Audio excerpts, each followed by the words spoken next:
In that hour the disciples came to Jesus, saying, Who then is the greatest in the kingdom of heaven?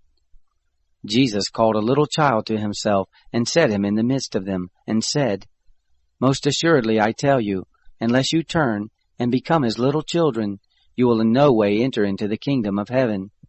Whoever therefore humbles himself as this little child, the same is the greatest in the kingdom of heaven. Whoever receives one such little child in my name receives me. But whoever causes one of these little ones who believe in me to stumble, it would be better for him that a huge millstone should be hung around his neck, and that he should be sunk into the depths of the sea. Woe to the world because of occasions of stumbling! For it must be that the occasions come, but woe to that person through whom the occasion comes. If your hand or your foot causes you to stumble, cut it off and cast it from you. It is better for you to enter into life maimed or crippled, rather than having 2 hands or 2 feet to be cast into the eternal fire. If your eye causes you to stumble, pluck it out and cast it from you. It is better for you to enter into life with 1 eye, rather than having 2 eyes to be cast into the Gehenna of fire. See that you don't despise one of these little ones. For I tell you that in heaven their angels always see the face of my Father who is in heaven.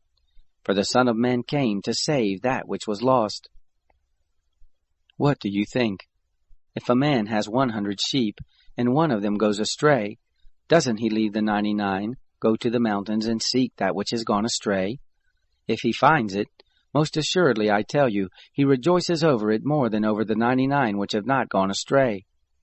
Even so it is not the will of your Father who is in heaven that one of these little ones should perish. If your brother sins against you, go, show him his fault between you and him alone. If he listens to you, you have gained back your brother. But if he doesn't listen, take 1 or 2 more with you, that at the mouth of 2 or 3 witnesses every word may be established. If he refuses to listen to them, tell it to the assembly. If he refuses to hear the assembly also, let him be to you as a Gentile or a tax collector. Most assuredly I tell you, whatever things you will bind on earth will be bound in heaven, and whatever things you will loose on earth will be loosed in heaven. Again, assuredly I tell you, that if 2 of you will agree on earth concerning anything that they will ask, it will be done for them by my Father who is in heaven. For where 2 or 3 are gathered together in my name, there I am in the midst of them. Then Peter came and said to him, Lord, how often shall my brother sin against me, and I forgive him? Until 7 times? Jesus said to him, I don't tell you until 7 times, but until 70 times 7. Therefore the kingdom of heaven is like a certain king, who wanted to reconcile accounts with his servants.